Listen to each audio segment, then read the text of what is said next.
Mic check, testing. Testing 1, 2, mic check, testing. Audio levels 1, 2. Check, testing, testing 1, 2. Mic check levels, check 1, 2. Mic check, testing, testing. All good?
Check one, 2.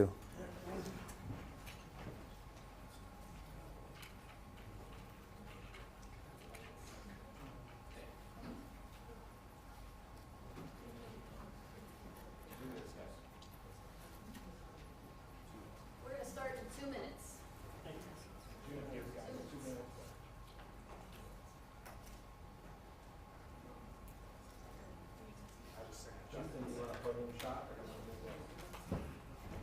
Two minutes, Karen, 2 minutes.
I want to put you on TV.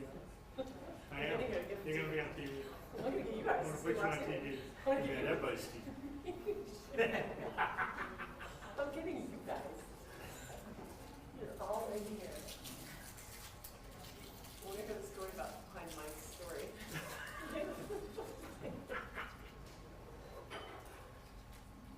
You know, Z's always putting this on.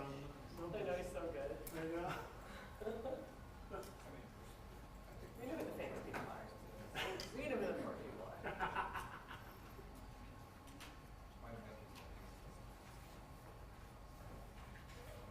It's quite a daunting, right?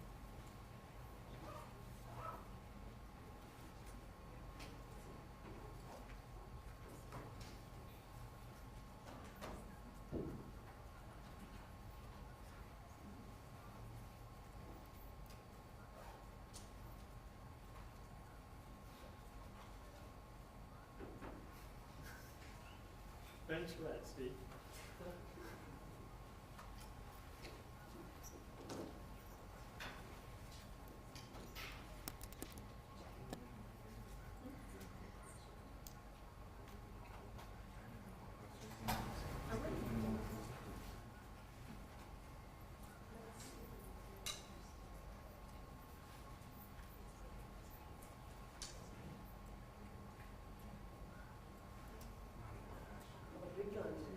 I was gonna say, look who showed up to the party.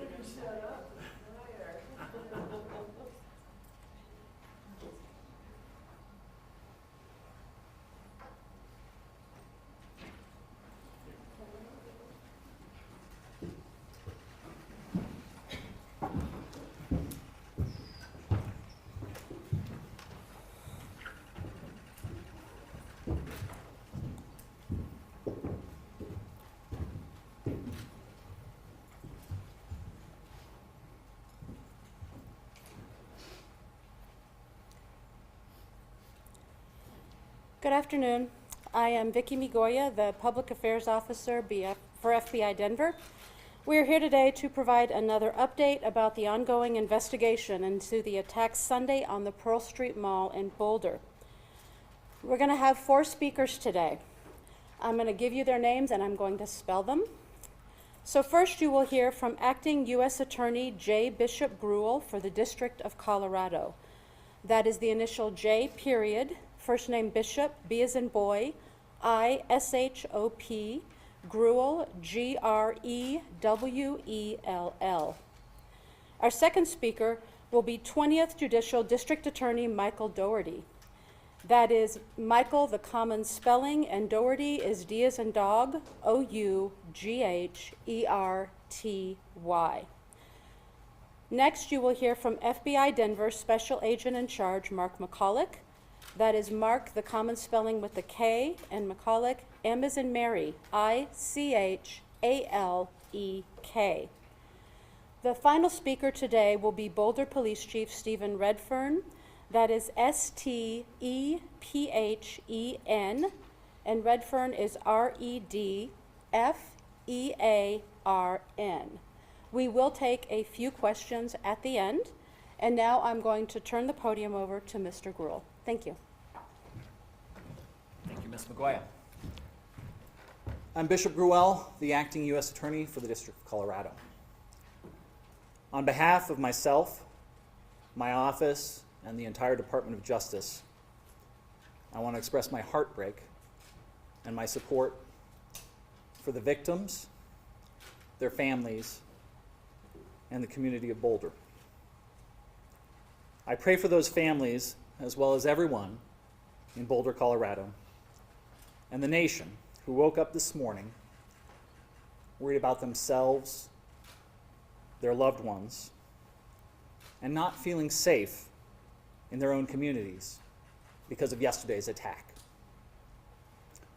I assure you that my office and our partners are here for you, and we are taking action. I want to thank the first responders, citizens and law enforcement alike, who worked to quickly end this violent attack, save lives, and tend to those who were injured. I also want to thank our law enforcement partners at Boulder Police, including Chief Redfern, the FBI, including Special Agent in Charge Michalak, and the Boulder DA's office, including DA Michael Dougherty. They worked hand in hand with my office as the matter was thoroughly investigated and prepared for charges. And I want to thank our partners in DC, including Attorney General Bondi, Director Kash Patel, and Assistant Attorney General in charge of Civil Rights, Harmeet Dhillon, for their support. My office and AAG Dhillon were in contact yesterday throughout the day, which helped lead to the federal charge that we're announcing today. My office has charged Mohamed Sabry Soliman, age 45, with the commission of a hate crime under 18 U.S.C. Section 249.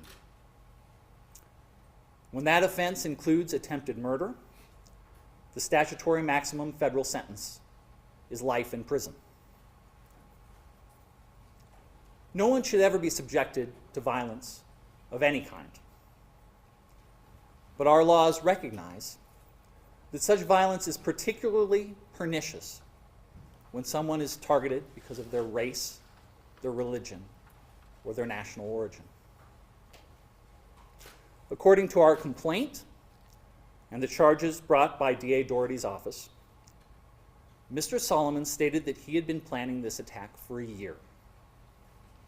And he acted because he hated what he called the Zionist group.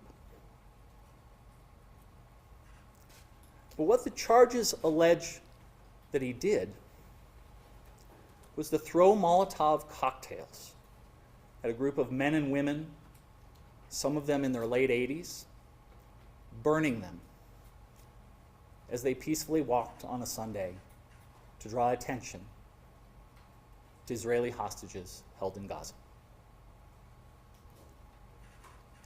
And when he was interviewed about the attack, he said he wanted them all to die. He had no regrets, and he would go back and do it again. He said that he had previously tried to purchase a firearm, but resorted to the Molotov cocktails when he could not purchase a gun because he was not a legal citizen. I remind you that Mr. Soliman is presumed innocent until proven guilty. My office and our partners hope justice will help heal the people in this community and in the communities throughout the country shaken by yesterday's attack. We fully intend to hold Mr. Soliman accountable for his actions, and these charges are the first step. Thank you. I'm going to turn it over to DA Michael Doherty.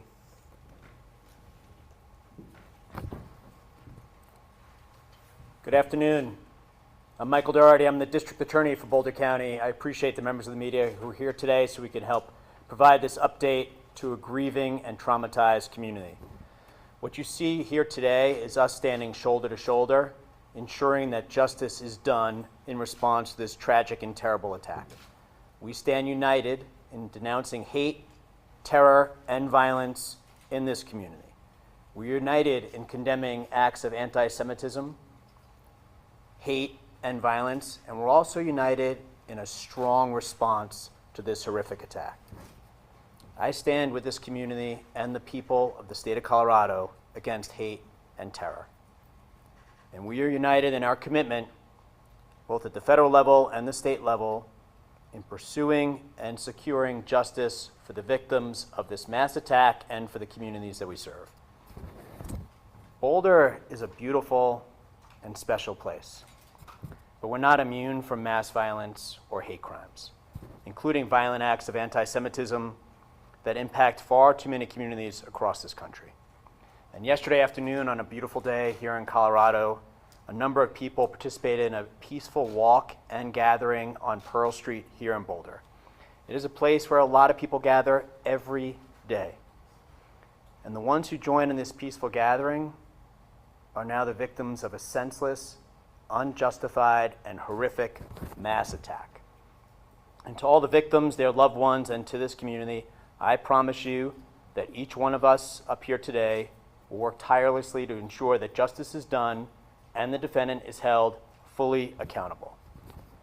I want to recognize, as the U.S. Attorney did, the response by community members who helped in the minutes immediately following the attack and came to render aid to victims who had suffered through a horrific attack upon them. Also, I want to recognize the courage and the rapid response by the Boulder Police Department, who once again were called to respond to a truly horrific attack upon innocent members of our community and responded without a second of delay. I will highlight for you that there were 16 unused Molotov cocktails that were recovered by law enforcement in the hours after the incident took place. 16. So I really want to thank the Boulder Police Department and their law enforcement responders, as well as the first responders who provided medical aid to the victims. But that rapid response with the recovery of the 16 unused Molotov cocktails, I think speaks for itself. Our office and the U.S. Attorney's Office will be working closely together and in coordination with one another to ensure that the defendant is held fully accountable. As you heard from the U.S. Attorney, the U.S. Attorney's Office will be prosecuting the hate crime against the defendant. Our office will be prosecuting the attempted murder charges and related charges at the state level. This approach will accurately reflect the actions the defendant is alleged to have taken and the harms that he caused. It will allow us to secure a verdict, an outcome, a sentence, whereby he'll be held fully accountable. It's been done, and by it I mean federal and state prosecutions jointly, has been done in other cases, most recently the Club Q mass shooting down in Colorado Springs. At the time the arrest affidavit and warrant were filed with the state court yesterday, there were 8 victims identified, and I'll touch briefly now on the charges that were filed at the state level, as well as the possible sentences he faces if convicted on those charges. So there were 16 counts of attempted murder in the first degree. 8 of those counts are for attempted murder with intent and after deliberation. The other 8 counts are attempted murder with extreme indifference. So 16 counts total. If the defendant's convicted and those counts are running consecutive to one another, he would face a maximum of 384 years in state prison. He's also charged with 2 counts of use of an incendiary device. If convicted of those charges and they run consecutive, he would face a maximum sentence of 48 years. He's also charged with 16 other counts of attempted use of an incendiary device. And again, if convicted and if they run consecutive, the maximum on those counts would be 192 years. So 384 years on the attempted murder, 48 on the use of the Molotov cocktails, and then the attempted use would be 192 years. The judge set a $10 million cash-only bond on the state charges. As you are aware, he's going to be going before the judge this afternoon at the jail. I believe that is scheduled for 3:30, but I rely on the sheriff's office to communicate with members of the media of the exact time. Thanks to the investigation by federal, state, and local partners, and I just want to highlight for you, this is a horrific attack. But as district attorney, when I walk into this building and I see the FBI, Boulder PD, and all the law enforcement partners working, it's the exact response I hope to see. The teamwork they demonstrate, the work they put into it. If you were downstairs right now, you'd see incredible law enforcement officers and investigators working calmly, professionally, and tirelessly to ensure we get all the information we need to get the right outcome in the criminal cases that the U.S. Attorney's Office and my office will prosecute. Through their work, we've now identified 4 additional victims, so there's now a total of 12 victims. And as you'll hear from the FBI special agent in charge, we're going to continue to encourage victims and witnesses to come forward and contact law enforcement. But we now have 12 victims, and on the later this week, we'll be filing formal charges against him. That's our normal process. So the filing of formal charges by the district attorney's office will reflect 12 victims, and if more come forward, additional victims as well. On my final note, what I want to stress is this community has experienced too many tragedies: fires, floods, and mass attacks. But each time I've seen this great community respond with strength, resilience, and support for one another. I trust and hope that that will happen again now. That for the many members of the community who've come forward before to help one another, to support one another, to comfort one another, that will happen again today and in the weeks, months going forward. That once again our community will rally to restore peace and to bring support and comfort one another during this dark hour. As your district attorney, I want to remind the members of the media and the community that the defendant's innocent unless and until proven guilty, and the charges are merely allegations. I'm going to turn it over to the special agent in charge of the FBI, and then we're happy to take questions after each one of us is done. Thank you. Good afternoon. I'm Mark McCulloch, Special Agent in charge of the FBI's Denver field office. I want to provide a quick investigative update. The FBI has been here on the scene in Boulder for the past 24 hours, and we stand shoulder to shoulder with the Boulder Police Department and our partners. Their heroic and swift actions clearly saved lives, As mentioned, there were 16 unused Molotov cocktails within arm's reach of the subject at the time of his arrest. So there is no question that the first responders saved lives and prevented further victims from being injured. And I think the fact that we have both federal and state charges within 24 hours of this attack is a testament to the strength of the partnerships, the professionalism of the investigators, and our commitment to the community and to each other to pursue justice. We continue to support the victims, their families, and the greater community with personnel and resources. Our hearts go out to the victims, and we want you to know that we are committed to being here for you. Since 2 o'clock yesterday, more than 30 special agents, intelligence experts, and professional staff have deployed to provide forensic, investigative, and crisis management support, as well as additional resources are being surged from other field offices and at our headquarters in Washington, D.C., and they're on the way. While at this time it appears the perpetrator acted alone, we do continue to investigate all possibilities and pursue all investigative leads. If we uncover evidence that others knew of this attack or supported the subject in this attack, rest assured that we will aggressively move to hold them accountable to the fullest extent of the law. Since the investigation began 24 hours ago, the FBI has conducted 44 witness interviews. We've executed search warrants on vehicles, property, and digital devices. We've deployed our full evidence response team both to Boulder at the main crime scene and the execution of a search warrant at a residence tied to the subject in Colorado Springs. Members of the ERT worked through the night to gather all evidence so that the Pearl Street could swiftly be reopened this morning. We've deployed victim specialists to hospitals and assigned one to each and every victim that's been identified to date. We've set up a digital media tip line. We've deployed a mobile command post for information sharing and evidence control, and we continue to canvass for witnesses, additional victims, and camera footage. We ask that you call us at 1-800-CALL-FBI if you have any information about the events that transpired yesterday. If you saw something, if you heard something, if you have information, our investigators want to hear from you. If you have multimedia evidence, whether that is photos, social media posts, or videos related to the attack, please visit the site that we've established, and you can provide your information at fbi.gov/Boulder attack. We at the FBI are not tracking any credible threats to the Boulder community at this time. However, if you see something suspicious, we urge you to call 911. The FBI takes seriously its mission to protect the American people of the United States, both nationally as well as here and in Boulder. Hate-fueled acts of violence have no place in our community, and we will use every tool and resource available to hold those who commit such acts fully accountable. And I'll turn it over to Chief Redfern.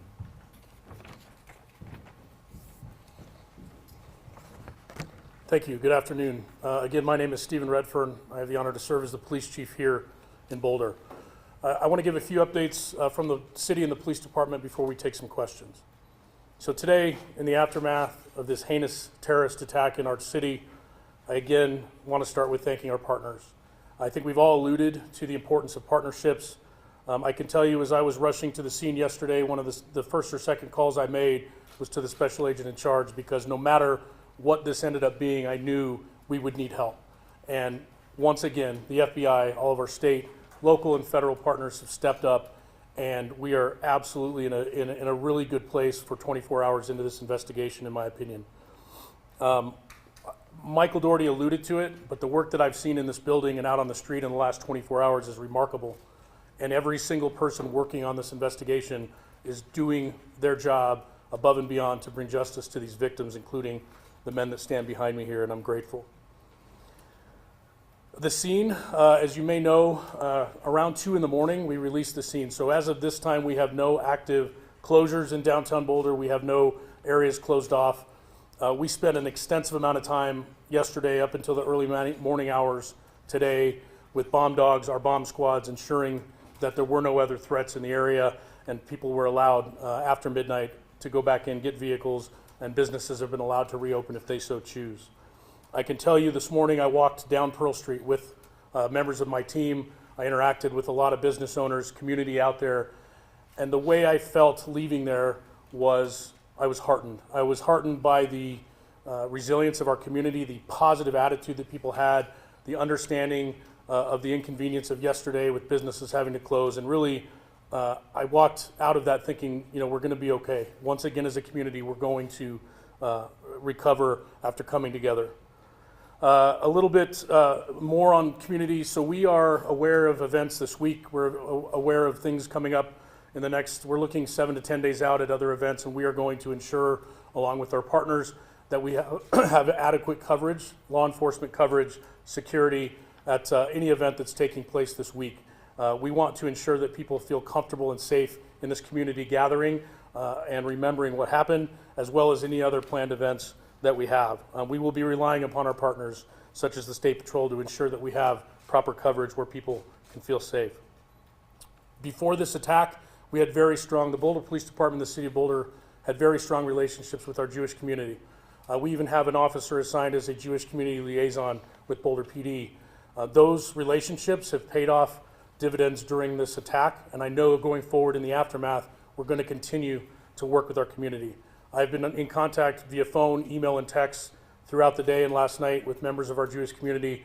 Myself and the district attorney will be leaving shortly to have a meeting with community leaders from our Jewish community as well. The message there, the bottom line message, is we want everyone to feel safe. We will not condone these types of attacks and acts in our community. I will reiterate what was prior said. It is never an inconvenience for someone to call the police if they feel uncomfortable about a situation, if they see something odd, if they see a person acting in a suspicious manner. Let us come out and let us determine if there is some validity to people's suspicions. That's why we are here. So please call us if you see something. Literally, the old see something, say something adage applies here. Please call us if there's anything that's making you feel uncomfortable in the community. And lastly, I just want to say again, we have been contacted, the city and the police department from all over the world, with outpouring of support, messages of support, and I want to thank you. It matters. It makes a difference going forward. So I appreciate all of that. With that, I'm going to turn it back over to our public information officers for some questions. All right, I will try to call on people for questions, and I will repeat the question, hopefully, so everybody can hear it, and then turn it over to our experts for answers. Yeah, Tony. Chief, or anybody up there, do we have any new video showing how he walked in with these 16, 18, 19 Molotov cocktails? That's not a one-walk trip. Anything you've been able to discover to show how they got there? So the question is, do we have any new video evidence about how he entered the area with the Molotov cocktails he had? I'm behind you. Thank you for the question. We are, as I speak, we have teams of detectives partnered with FBI on Pearl Street, going business to business, door to door. That we're piecing together a timeline using video, license plate readers, all of those things, relying heavily on our federal partners. As of right now, I have not been made aware that we actually have video of him carrying anything into that area. Obviously, we're looking at that, and if someone were to have that video, please contact the 1-800 number that the special agent in charge mentioned, or you can contact us as well at BPD. There's a high likelihood it's out there, and I don't know the existence of it yet. Yeah, Dave. Yes, can you tell us any updates on the 8 original victims, and then any more information on the 4 people that you've identified as well? The question is if we can provide additional information about the 8 victims that we previously mentioned and the new 4 that came up today. Thank you. Regarding the victims, prior to this press conference, I received an update that we still have 2 victims in the hospital. I believe those are the 2 that were flown to University Hospital in Aurora. I believe the victims, the additional victims that we learned of today, the reason we didn't know about them until today was their injuries, thankfully, were more minor in nature. They've come forward to be interviewed and things, and then we realized that they did have injuries. So we're counting everyone who received any sort of injury in this attack in that number. So as far as I'm aware right now, 2 people still in the hospital, and again, our thoughts are with them as they recover. Yeah, right here. Hi. Do you know how many people were in the original peaceful march from the group that was there originally?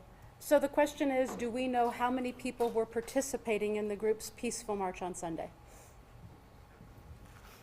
I do not have an exact number of the people that were there for the peaceful gathering. What I can say, though, is when we responded to the scene, there were probably 20 to 30 people in that vicinity. Some of them were witnesses. Not all of them were there specifically to take part in that weekly gathering, and so I don't know that. But in the area, we had 20 to 30 folks right there at the courthouse with a lot of other people coming and going with the businesses right there.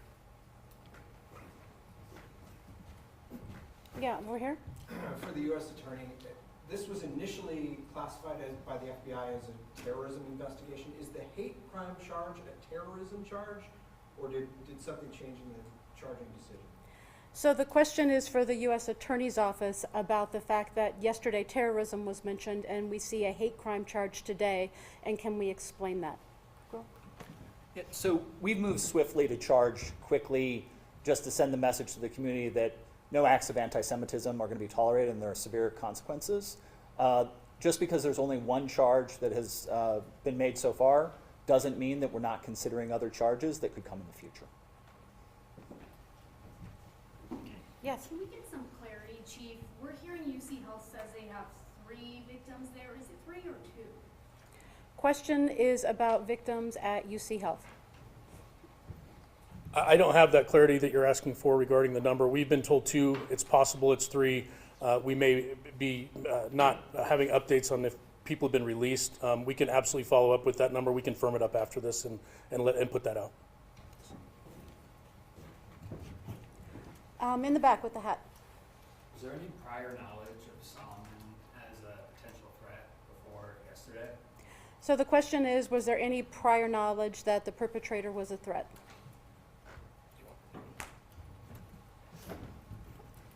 Regarding the suspect, obviously we're still looking into him, his whereabouts, all of that. He was not on our radar in Boulder. We had no prior contacts with him here. I can't speak to his criminal history. I'm not sure if the special agent in charge has anything to add, but this was not someone that we were aware of prior. Yes. Mr. Soliman has a wife, multiple children back in his home in Colorado Springs. Given his status as being here illegally for the last 2 or 3 years, is there any knowledge of how they've been cooperating and what happens to them moving forward given the situation for his citizenship? The question is about the suspect's family and their status and what might happen to them next. As far as the family, as I mentioned, we executed a search warrant at the residence in Colorado Springs last night, and the family was cooperative for that. Regarding their status, I would just defer you to the Department of Homeland Security. Sir, can you talk about what you were looking for and what you found in that search warrant? So it was part of this investigation. It's a logical part of our investigation to see if there's additional evidence there. Evidence was recovered, including digital evidence, and we're reviewing that now to determine, as the acting U.S. Attorney said, if additional charges are warranted down the road. Was he on your radar as like terrorism task force, like as a person or as a potential suspect? So the question was the subject on our radar locally as part of our joint terrorism task force, and the answer is no. Okay, thank you very much for being here today. Those are all the questions we're going to take. I was just curious about the incendiary.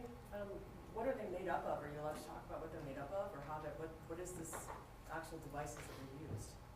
Yeah, we'll answer one more. Sorry. So last question on the specifics on the incendiary devices. There were really 2 chunks of incendiary devices that were recovered.